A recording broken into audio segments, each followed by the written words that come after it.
The Herald situation was a little bit different. Herald,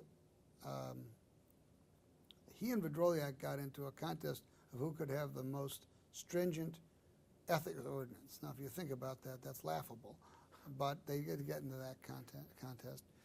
So they wrote one and passed one that essentially did say that you couldn't represent private clients in government matters and hold my position. It wasn't my position, but a whole host of government positions. So I went to see the Mayor of Washington, with whom I had a cordial relationship, and I said, I'm out of here because I have clients, I have a law firm, I have a career, I just can't serve. And he said, well, that's ridiculous. That's not what's intended here. He said, go see Gene Sawyer. And, you know, he's the Rules Committee chairman.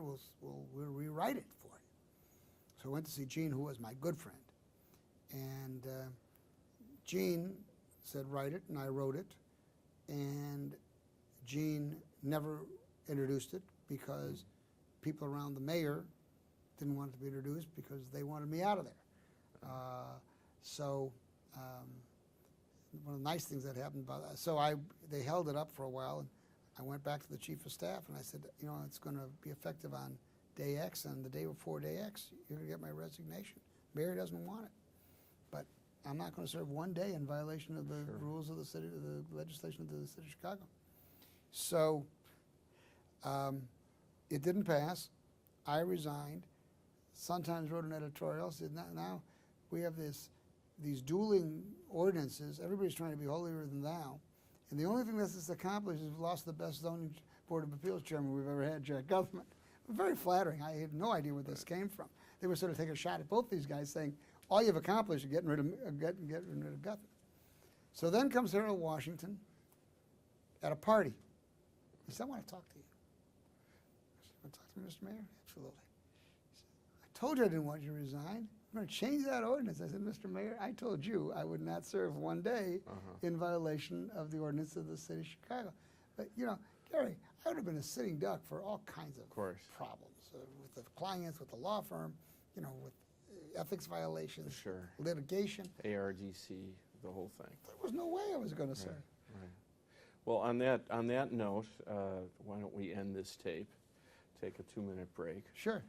We are now in tape 2. This is Gary Johnson. Today's the 23rd of June, and we're at the Chicago History Museum. Could you repeat your name for the record, please? Jack Guthman. And at the end of tape 2, I believe we were talking about Mayor Harold Washington, and I believe you mentioned that you had another story to tell about Mayor Washington. Well, your question was of my relationship with mayors after Daley and Volandic, and I mentioned Jane Byrne, and I mentioned that I actually left the position because of the way that the ethics ordinance was written in a sort of remarkable debate between two scoundrels, in a way, Harold Washington and Ed Vedroliak, on who could be the ride the whitest horse. But you asked me also about intervention or activity with the mayor's office. I wasn't around. I was around a while with Harold. There was only one matter that came up, and it was a mayor out in 34th Ward, Wilson Frost, who was the chairman of the Finance Committee and very close to Washington. And Washington, one of Washington's people, called me up and said, the mayor is really very interested in this, and this is something he'd really like to see happen. I know it's on your docket. I said, well, the reality is that it's on the docket. My first instincts on this is not a very good idea. And I said, I've had a call from Wilson Frost, and he is asking for a continuance for a community meeting. He said, well, we don't want to do that. We want to pass it at the next meeting. I said, no, the rule in this building has always been, and it's one that I'm not going to stray from, that at the Committee on Zoning, the Planning Commission, the Zoning Board of Appeals, on the first time up, if an alderman asks for a continuance for a community meeting, we grant the continuance and a community meeting is held. I'm not going to deviate from that. Unhappiness for the mayor's office. So We continue it, and there's a community meeting. And by the way, I did say to this fella, I said, if this is the way you treat your friends, like Wilson Frost, how do you treat your enemies? He was doing this, Harold was doing this for, the lawyer was an old crony, a lawyer who had been in the legislature with Harold, and he had petitioned Harold separately didn't talk to me, which was fine. Shouldn't have talked to me, but thought he was going to clout it, use your word clout, and have the mayor impose it upon me. Didn't know me. So what we did was we continued it. There was an incredibly stormy meeting. They withdrew the case, never went forward with the case, never had to even rule on it. 6 or 8 weeks later, I run to the corporation counsel in the hall, Jim Montgomery. He says, boy, did you save us from embarrassment. I said, Jim, what are you talking about? He said, well, you know that case out in Frost's ward? And, you know, we asked you to get that, put that through because the guy went to see the mayor and you wouldn't do it. He said, that was a terrible idea. He said, we never should have supported that. I said, thank you very much, you know. Right. I mean, you know, but the difference being because there wasn't, it would never have happened under a more experienced set of assistants to the mayor. And they certainly wouldn't have pulled this on a ranking ally like Harold, like Wilson. Right. But that went with the fact that I think Harold was a remarkably important in the history of Chicago because he really empowered a community. But he left the governing to others, and therefore, you know, some of the, you know, the people that he put in place were not of the quality that they didn't have the experience. He didn't have a bench. He had to just draw people, you know, they went right to the majors. Right. Few general questions on Chicago politics. What about actual corruption? Were you ever exposed to corruption? We've heard some stories about, a few stories about attempted influence, but what about actual corruption? Well, the answer to that is no. Now, I'm a private sector zoning lawyer, and I represented people in wards where, particularly in the old First Ward, where the alderman actually went to jail on a zoning case. If you recall, the Mole Cooley set up Fred Rohde, and he went to jail on a zoning case. I handled dozens of cases in the loop. No one ever asked me for anything. I worked all over the city. Nobody's ever asked me for anything. Now, part of the reason is, you try to make a reputation for yourself. Second of all, the people who I represented were pretty stellar names in the development business. They're not people who are going to associate with that. My experience, what I read about in the paper, I read all the same stories you did about who goes to jail for what. It's very often either unsophisticated or weaker people. That doesn't always the case because what we have now is this Carruthers deal. This is an experienced developer allegedly bribing an alderman. Not everybody in the development business is a saint. Right. Perhaps none of them are saints, but the reality is that I'm straying, but I never had any brushes with someone who tried to, twist my arm, hold me up, get a bribe, threaten me in any way,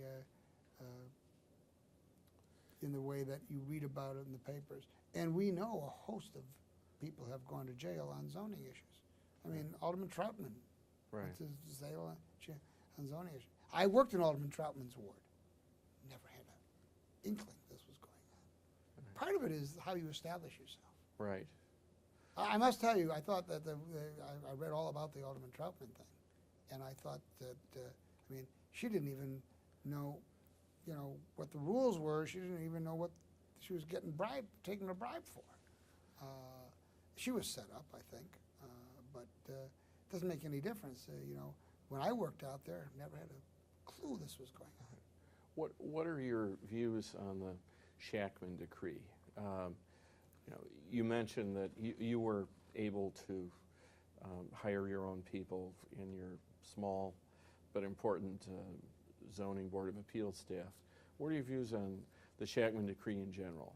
Has it been a good, bad?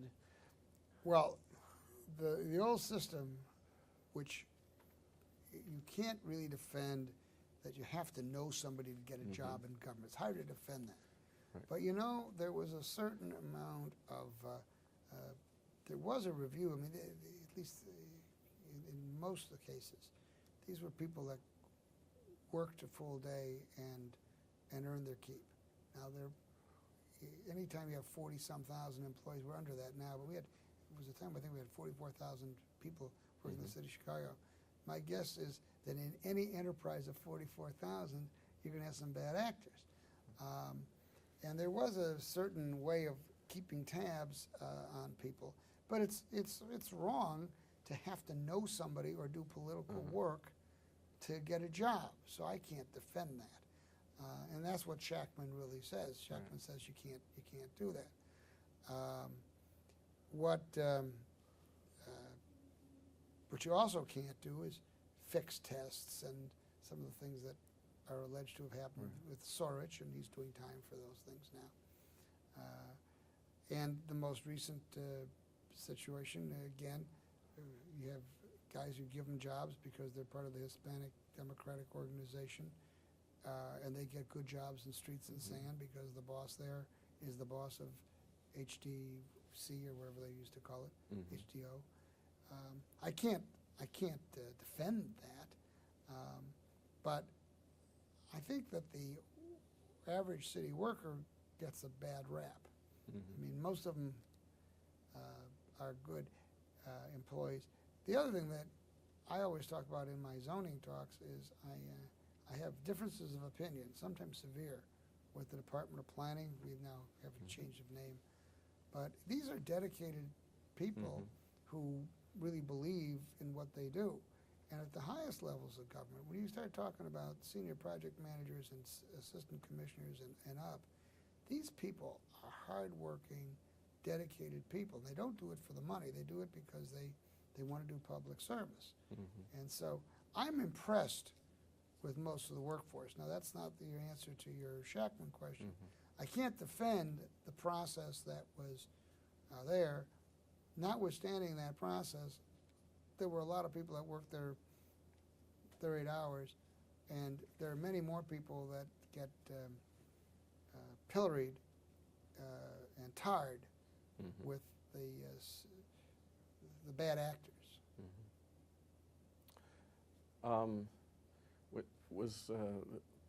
Going back, was the alderwoman who you're talking about before, was that Anna Langford? It was Anna Langford. Okay. Takes a while. So. It just hit me a few moments ago when we took a break. I realized I was going to say it was Anna Langford.